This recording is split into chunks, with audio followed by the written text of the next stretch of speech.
entrance.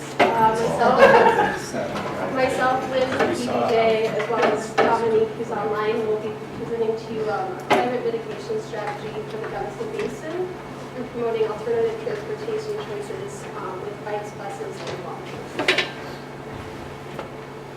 So just a little summary. The transportation sector in 2012 accounted for 28% of our U.S. greenhouse gas emissions, which was the second largest sector in the U.S. Since 1990, the greenhouse gas emissions have risen by 18% up to 2012. And additionally, the miles traveled by passenger car increased by 35% in that time. And this is attributed largely to urban sprawl and the creation of a lot of suburbs. So just a quick summary on commuter statistics for Gunnison County, and I believe this is from 2012. You can see that for the amount of people that commuted alone to work, Gunnison County is significantly lower than the national average. However, our public transportation usage is at 3%, and the national average is 5%. And then the mean travel time, this is just the mean travel time to work for the national average in Gunnison. You can see they remain pretty steady, except for between 2011 and 2012, there was slightly less. And then we feel like a stronger connection between our public transportation system and our walking and biking paths will promote more commuting, not through passenger vehicles. And we're going to also talk about a comparison of several alternative fuels for our public transportation system that we researched, and PJ is going to start off with clean diesel technical.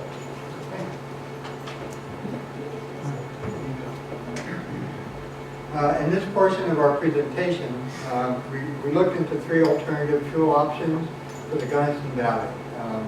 We did a comparison of greenhouse gases from diesel, compressed natural gas, which is CNG, and biodiesel. My presentation is about diesel. The good news about diesel is the new clean diesel technology.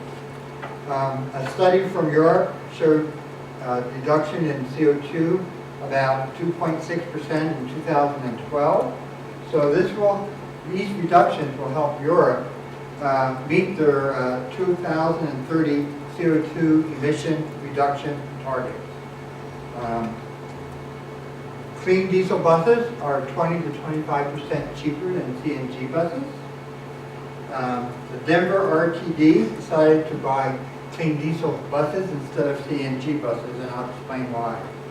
I had the opportunity to interview through an email the manager of technical services for Denver RTD, and he said to retrofit the existing buses to CNG, buy more expensive CNG buses, and build 2 CNG infrastructure stations would cost them $18 to $51 million more than buying clean diesel buses.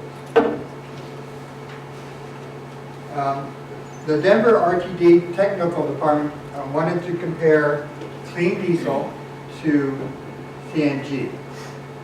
They used an outside private firm called Altoona Bus Testing. The data was not only for greenhouse gases, but also all regulated emission gases.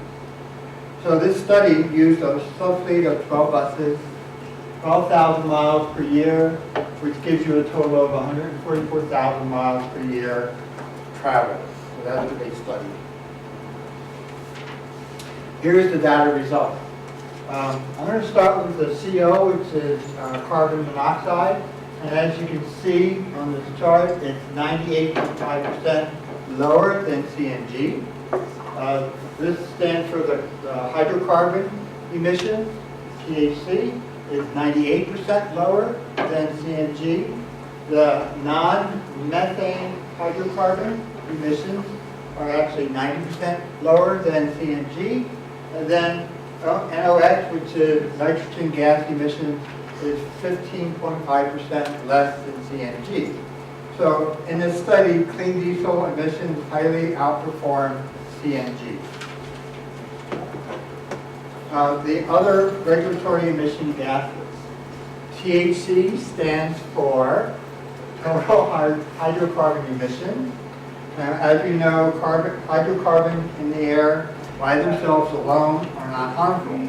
But however, when they mix with sunlight and nitric oxide, they produce photochemical smog, they produce irritation to the eyes and lungs, and can cause respiratory diseases. The NOx stands for nitric oxide and NO2 nitrogen dioxide emissions. And these emissions are highly regulated and very harmful. Once released into the atmosphere, such compounds play an important role in creating harmful particulate matters in the air, which also can produce ground level ozone, which is smog, and acid rains. NMHC, which stands for non-methane hydrocarbons, these emissions mixed with nitrogen dioxide form ozone. And as we all know, ozone causes a range of health problems related to breathing, chest pains, coughing, shortness of breath. They also have found out that ozone could be related to asthma. This slide is a Denver bus with a bike rack on it. So I'm going to go out of the, my transition here is a little out of sync because yesterday afternoon I got a call from Jonathan Hawk. He's our Gunnison County Commissioner. He called me yesterday afternoon. So I had a question for him and he finally got back with me. And my question for him is there a plan to build more infrastructure like more bus stops in Gunnison County? To his knowledge, bus stops are built by community projects who want new bus stops in their area. So an example is the bus stop outside of Chipeta Hall was built by the Sustainability Coalition at Western. They built that bus station, that bus stop, I'm sorry. So the buses I've seen in Gunnison do not have bike racks. So clean diesel has its benefits, so does biodiesel, hydro vehicles in the Southwest Rockies, which Dominic is going to explain to you next. I'm actually going to cover compressed natural gas next, which some news came out in the Chesapeake newspaper about 2 days ago. I don't know if anyone saw it, but I'll talk about that in just a bit. But Governor Hickenlooper is really pushing for CNG development along major highways in Colorado. There's currently, they're offering $20 million over the next 3 years in funding through DOLA and through the Colorado Energy Office. And this will be for infrastructure and fleet supplies for private CNG infrastructure, and they also want to target these towards municipalities and counties. So they're really trying to get counties on board. However, there's not been a lot done on the western slope in rural areas. And there's a lot of differing costs on how much a CNG bus costs. It really depends on the model that you're getting, and then whether you are buying a completely new bus or whether you're converting an old bus. But on average, it's $70,000 more per bus than a typical diesel. From what I researched for Gunnison, to support our public transportation system, we require a small station, and it would be a time-fill station, which means we would be able to refill the buses overnight instead of a fast-fill station, which we would have to know more of a typical gas station. And then fueling stations cost around $28,500 or more per bus. So for Gunnison, it would be anywhere between $250,000 and $500,000. And then this cost does seem high, but the positive of CNG is that because natural gas is typically 25 cents less per gallon than gasoline, and so on average, a bus should pay itself off in 3 years with the amount of miles that it drives. And then I just read an article from 2 days ago in, like I said, the Chesapeake News that we actually had quite a few interviews that said, no, Gunison's not doing CNG. Yes, we are. It came out and said they are hoping to have a privately operated CNG fueling station in Gunnison that would be open to the public. And then also they are looking into purchasing one CNG bus currently and then converting several other the buses. But that's all in the works. It's not something that's actually, or all Emission, that's something that's actually happening right now. And then the largest negative that I feel comes along with CNG is that the nationwide demand for natural gas is increasing. And it's estimated that by 2025, 15% of our natural gas will be imported from countries other than Mexico and Canada. And so this really does support the United States as well as Gunnison trying to move towards fuel independency and getting away from coordination. And then also RAPTA, which is the Roaring Fork Transit Authority, currently has 22 CNG buses that they use for their rapid transit. And on top of that, they have a mixed profile within their public transportation system, including biodiesel and hybrid. And it seems to be a pretty successful model so far. They have had some issues, and Dominique is going to talk about both of those now. Dominique. Yes, can everybody hear me? Yep. Okay. Great, good morning. So I have the pleasure of interviewing Kenny Ozer from the Roaring Fork Transportation Authority, also known as RAPTA, that connects the Roaring Fork Valley from Gunnison to Glenwood Springs. So he's been a maintenance manager there since about 1981, so he had a lot to say about buses. And I originally wanted to talk to someone at RAPTA about their use of hybrid biodiesel buses, but what I hadn't realized is their high use of CNG buses, and that they've tried just about every different type of bus within their fleet, including plug-in electric. So Kenny has experience with all of those. In their hybrid biodiesel and other diesel buses, they run a mixture of biodiesel and regular diesel called B20, which is 20% mix in the past. They're finding that it's not cost effective right now to run B20 with the low cost of regular diesel fuel. So they're running B5 until diesel prices go back up. But still with B5, they experience a 5% dollar savings. And since they use about 800,000 gallons of fuel per year, that comes to about $113,000 savings. So the graph shows the emissions reductions with the percent biodiesel mix. And these reductions account for the carbon sequestration that happens with the materials grown for the biodiesel as well. So with B5, there's about a 3% reduction in emissions, which equates to about 245 metric tons of carbon dioxide. So biodiesel is a really good bet for Gunnison mass transit, whether it's for over-the-road buses or coupled with hybrid buses, which is my next slide. And so with hybrid buses, there's an opportunity for up to 75% carbon emissions reductions and an average of 37% to 88% fuel savings relative to standard diesel or compressed natural gas, respectively. There's also an opportunity for lowered maintenance costs, according to one report that I read, and possibly 15% lower operational costs, and they're quieter. But the Roaring Fork Transit Authority had problems with their hybrid buses in the rural area and the mountain driving that they have. So very similar to Gunnison and the type of roads that they have, and hybrids may not be the best bet because without that regenerative stop and go braking, the batteries can wear out really quickly. And so that kind of counters that lowered maintenance cost proposed in the report that I read. But I want to say that regardless of whether buses in mass transit use alternative fuels or what kind of alternative fuels used, the emissions reductions from people using their personal vehicles is significant anyway, and especially when coupled with bikeable, walkable cities, which is what Liz is going to talk about next.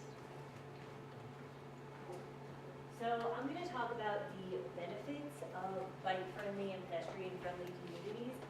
So firstly, 1 pound of CO2 can be saved for every mile that you bike or walk versus the emissions that you would generate from driving a mile. Cleaner air and water from decreased pollution pollution from cars, increased capacity of public transit, and thus a decreased reliance on passenger vehicles, and increased environmental stewardship. So a brief history of the bicycle infrastructure in Gunnison. I had the privilege to interview Ken Coleman, who's the Public Works Director, and Steve Westbay, who is the city planner. And I learned that the first bike lane was created in the late 90s on Colorado Avenue, like behind the city market area close to the school. So the road was dirt, it needed to be paved. Ken Coleman was like, let's make this a shared road with bikes and cars. And so that's what he did. There was quite a bit of backlash because cars didn't want their like driving space taken away. But once they realized that if you funnel bicycles in like just one lane, it's a lot safer for both cars and drivers. And so the community really liked it, and then the following year there was a bike lane put on Denver, and then thus developed the grid system of biking lanes that we have today. And then in 2013, the city of Gunnison took it upon themselves to create a non-motorized transportation plan, which I'm going to discuss. So some of the efforts to create a bikeable and walkable community in Gunnison can be seen through this non-motorized transportation plan. And basically the plan's goals are to encourage multimodal transportation and adopt the National Complete Streets Coalition philosophy, which I'm going to talk about later, and this is just a quote that I'm not going to read from the plan. So the bicycle infrastructure in Gunnison kind of centers around this quote by Ken Coleman, although we kind of see the infrastructure here maybe as more recreational, but Ken Coleman sees it as it being all about transportation and moving people effectively and efficiently through the community. We want to give people options for alternate transportation. And so we have 18 miles of hard surface and multi-use paths, 8.5 miles of bike lanes, and 0.6 miles of shared bike lanes. Plenty of end-of-trip facilities like bike racks, road sharing wayfinding, which are like signs and markings, to alert drivers and cyclists that they're both going to be on the road, and then bridges and underpasses like the bridge at the White Water Park.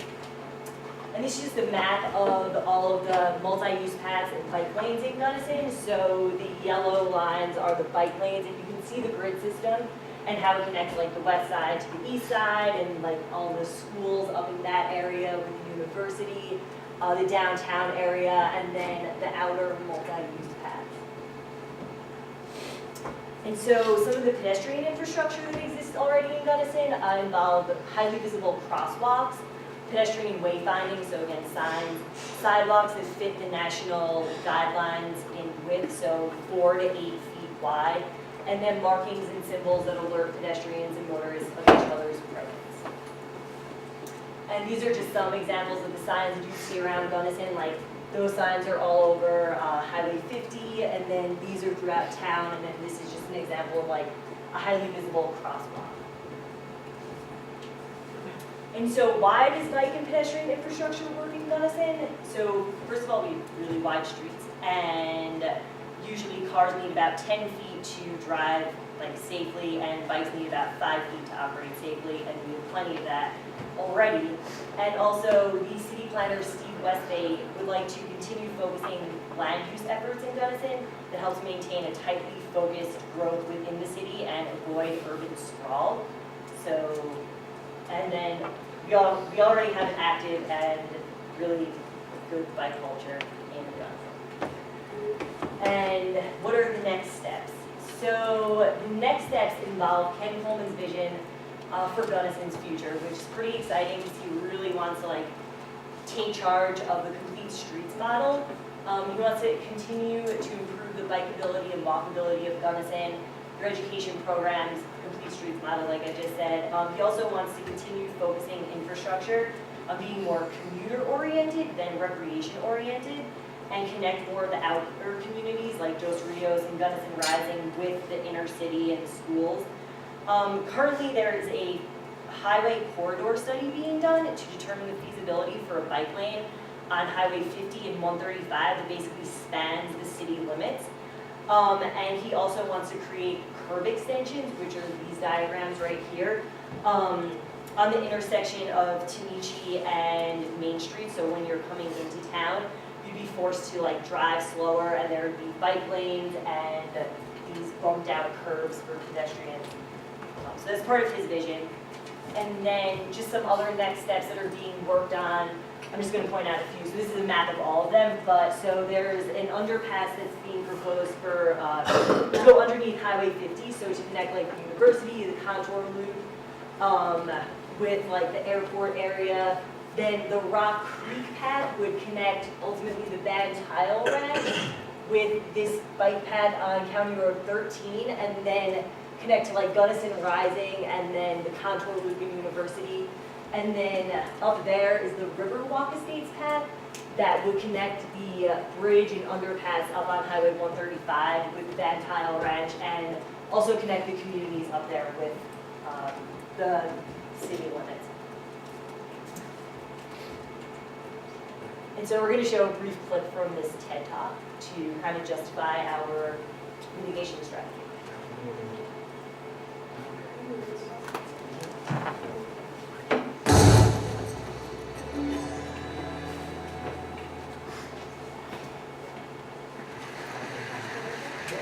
Economically resilient America, and how America. Sorry.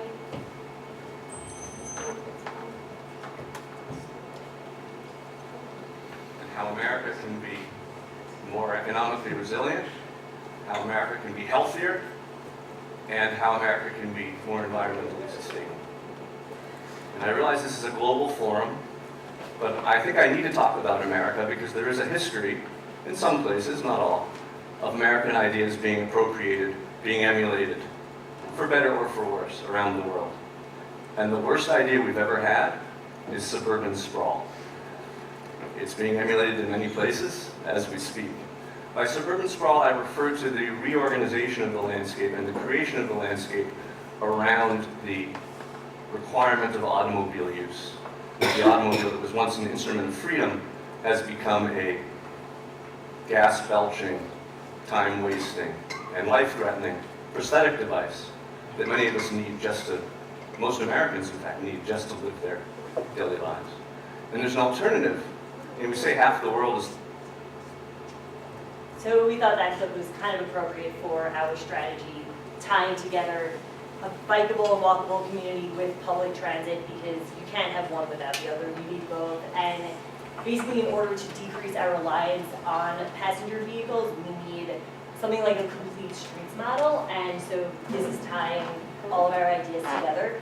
And basically, a complete streets model are streets for everybody. So they're designed to enable safe access for all users of all ages and abilities. And all users involve pedestrians, bikes, motorists, and transit riders. They also enable public transit to run on time and allow people to walk or bike from station to station in a safe way. One thing to consider is that it depends on the community you're trying to create a complete streets model in. So a rural community is going to need different infrastructure than an urban community. And so whatever, yeah, you just have to keep that in mind when you are trying to do something like this. And so these are just some things that you would see on a complete street. So signage, bike lanes, speed limits, bike parking, crosswalks, and then just involving people, transit, bicycles, and crosswalks. And then that might be like a complete street in more rural areas. So just, you know, devoting some of the road to pedestrians. And then having cars on the other side. And then this would be more urban. And so we feel like we need complete streets because projections show that more efficient fuels and clean vehicles are not going to be enough to offset the projected 59% increase in driving between now and 2030. The IPCC recommends modal shifts from driving to walking, biking, and using public transit as a key mitigation strategy. Emissions from transportation would be 41% above today's levels by 2030 if driving is not curbed. So that's why we believe walking and biking can be and public transit can be a solution because they are zero emission transportations and public transit is overall a lower emissions mode.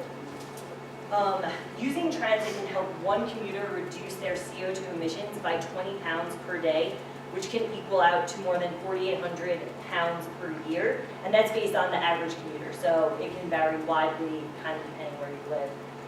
In conclusion, streets are necessary in order to make it possible for us to drive less, use our streets to get around on foot, bike, and public transit.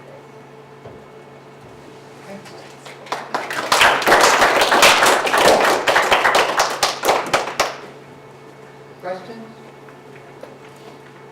Neil? As far as the complete streets, what suggestions do you have for the current infrastructure for people that already live, say, 25, 30 miles from urban centers? It's a good question. I mean, that's kind of part of creating those multi-use paths that are farther out of the community, but that would probably be more about public transit. So having some sort of bus that runs in that area to bring you closer to the city, and then having like a bike sharing program or bike parking at the bus stop, and then you can bike in or walk in. Is Ken Coleman going to continue to be the city manager? Or I thought he was like about to set position.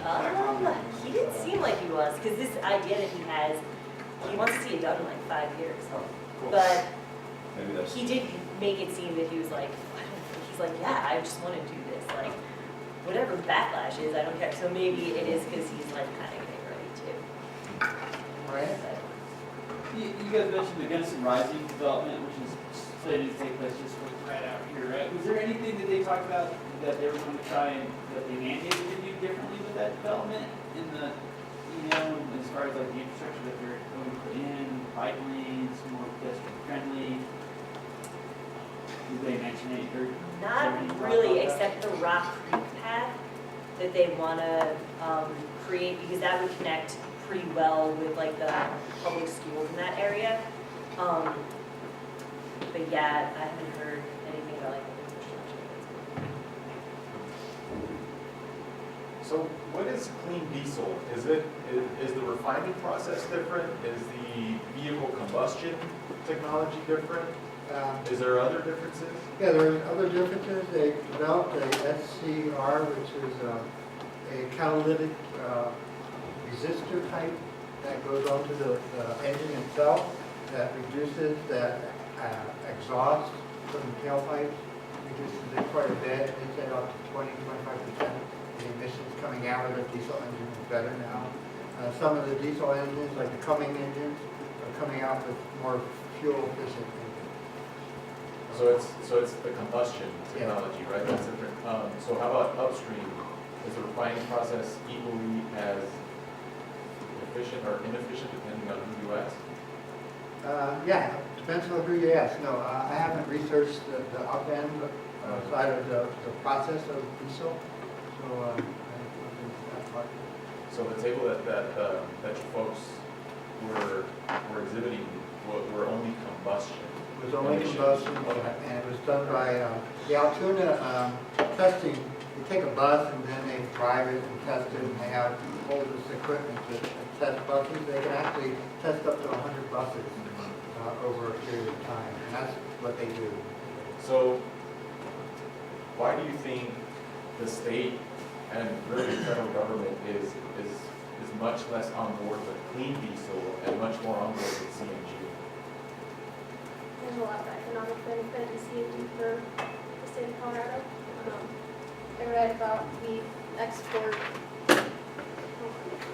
think it's around, we only use 20% of the natural gas that we get in Colorado, and we export the rest of it. So it's kind of about creating that economic and sustainability, economic sustainability, and then that's why it kind of counteracts what I said about overall as a nation, we're going to start importing CNG by 2025. But yeah, from what I find, I just think that because we are mass producing natural gas right now, we just see it as the easiest way to go, as well as the most affordable way to go. Just to add to that, there are actually, you can buy compressors to make your own compressed natural gas in your areas. And RAFTA over in the Roaring Fork is doing that. They're actually just compressing their own natural gas. And So also, what's- also the scales, which you can use CNG at residentially, like he just said, or mass transit, or public station. That's a lot more feasible than trying to do clean diesel technology at the residential level in transportation sector. So yeah, Alyssa, you mentioned that by 2025, right, projections show that the U.S. is going to be an importer of CNG from places outside of Mexico and Canada. But why do you think that is? Is that an economic decision? Do you think perhaps the cost of CNG is going to be much more inexpensive in these other places, right, outside of the country or outside of this region? Or is it perhaps I think the government, right, trying to hold on to their inventories?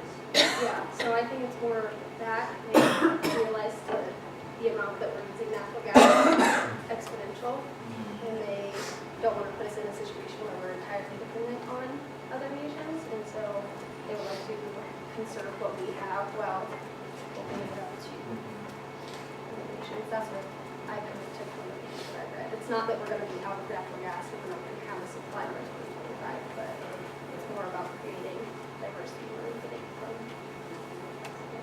Can I ask one more? You're looking at me like. All right. So one more for you, Liz. So you showed 8.5 miles of bike paths, right, in Gunnison. How does that compare to other communities? That's a good question. So perhaps miles of bike path per person or per some other measure? I really only know Boulder off the top of my head, and they have 350 miles of bike paths combined. But the population there is also much bigger than here. So I'm not sure exactly what the population of Boulder is. I think 80,000 maybe. So if you divide 80,000 by, or 350 by 80,000, and then however much we have here by our population. Yeah, I mean, some of the visions for the future involve putting more bike lanes on roads. So I think they're also doing a study that involves college students to see like how they get to the university, which roads they use most frequently, and they're thinking of putting a lane on Georgia. Not sure where else they're trying to put lanes. I think what it comes down to in Gunnison is just trying to like cross the road safely and connect all of those outlying communities. But sorry, I kind of didn't answer the question. I only know Boulder, sorry. We should do one more question, and then also online folks yell if you have a question. So, you guys get questions, right? If you go to the slide right before, I have a question about one of the pictures. The one on the right, and I'm thinking of like trying to do this in Denver, you know, where there's not room like we have in Gunnison for two, you know, if there's like a 2-lane street going to Denver, you can't really do 2 lanes and a bike path. So it's also like that where you would turn one of the lanes into a bike path. How difficult, I guess maybe how much more difficult is that to do in a city that's already developed versus like a city that's expanding and, you know, building that in, you know, 5 or 2? I almost feel like it kind of could come down to like the will of the city government, because I mean it's pretty easy. Like you just take one lane and you put some paint on it and you make it a bike lane. But the problem is that a lot of people aren't going to like that because they're like, you're taking away my parking, and business owners are going to be like, people can't park here, so I'm gonna, like my business is going to go down. But studies have shown that like putting bike lanes like this in actually like help businesses, because cars have to drive slower down the road, and so they're kind of like forced to like move this more in the downtown area. And then, I mean, park elsewhere, you charge for parking, and or you take this as an opportunity to try to like incentivize public transportation. Then you don't have to drive, you can just take public transit, or incentivize riding the bike. And then in terms of developing cities, I would say it's probably easier. You just have to make sure like the funding is there, and because you need like some engineers and funding for paint and